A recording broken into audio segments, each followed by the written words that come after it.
Dear students, today we will discuss join operations in databases. So the join of two relations produces a new relation whose attributes consist of the attributes from the original relations. So let's have a practical example. We have two relations.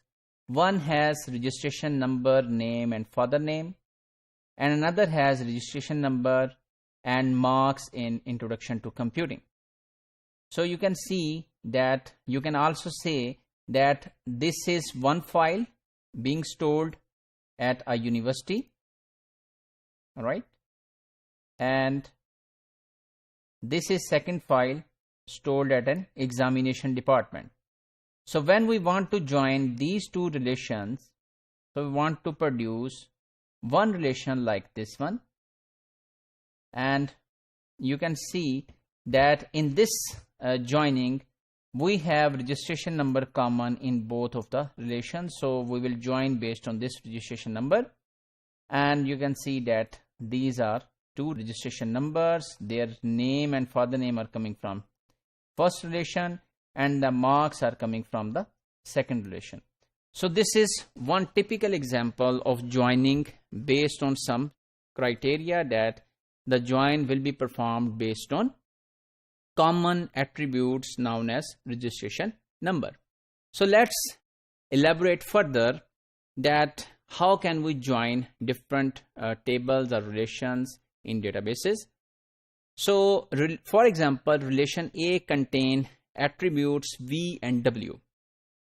When it is joined with relation B that contains attributes X, Y and Z, then as a result the new relation will have 5 attributes and the names of those attributes would be A.V, A.W, B.X, B.Y and B.Z. This naming convention ensures that the attributes in the new relation have unique names, even original have same names.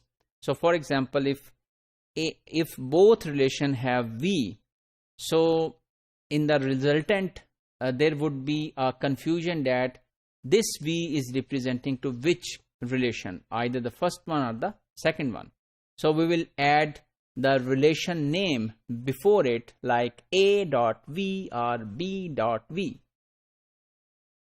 So what will happen with the tuples? So the tuples rows of the new relation are produced by concatenating tuples from the two original relations. Which tuples are actually joined to form tuples in the new relation is determined by the condition under which the join is constructed. So let's have two examples to elaborate it. So in this example, we are interested to form a new relation C, and the condition is join A with B where A.W is equal to B.X, and you can see that this is relation A, this is relation B, and this is W column and this is X column.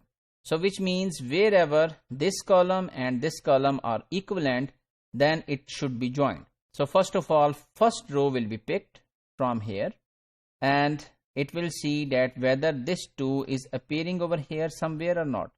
So we can see yes, this 2 is available over here. So it will be joined R2 to MQ. So this first line is formed. Then the next will be taken from here. So T4, here we have two 4s, one is here and one is there. So here we will have 2 rows. So T4 4DE is the next line, and then T4 4TF is the third line. So this means that how many tuples will be there based on this condition which we have over here. So let's have another example where we have changed this condition. So now we are interested in where A.W is less than B.X. So we will pick first 2. So you can see that this one is not less than, so this condition will be false. So this 4 is okay. So 4D will become first line. Then 2 is not less. 2 5 is okay. So this will become second line. Then this 4 will be picked. So 4 is not less than 1, 4 is not less than 4, 4 is not less than 2, 4 is less than 5. This is perfect. So this would be the third line. And then the next line will be picked, that is P6. So this 6 is not less than 1, is not less than 4, is not less than 2, is not less than 5. So there will be no tuple coming over here.